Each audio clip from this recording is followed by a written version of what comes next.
Building more than a century old in Rapid City received a nice makeover several months ago thanks to the South Dakota Historical Society. The historic Carnegie Library on Kansas City Street was awarded a $15,000 grant by the Historical Society back in December.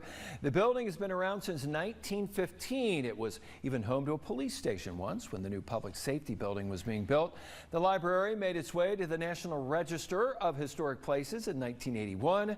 Through the grant funds, the building received improvements to its interior last March. The funding will also be used to apply upgrades to the library's exterior.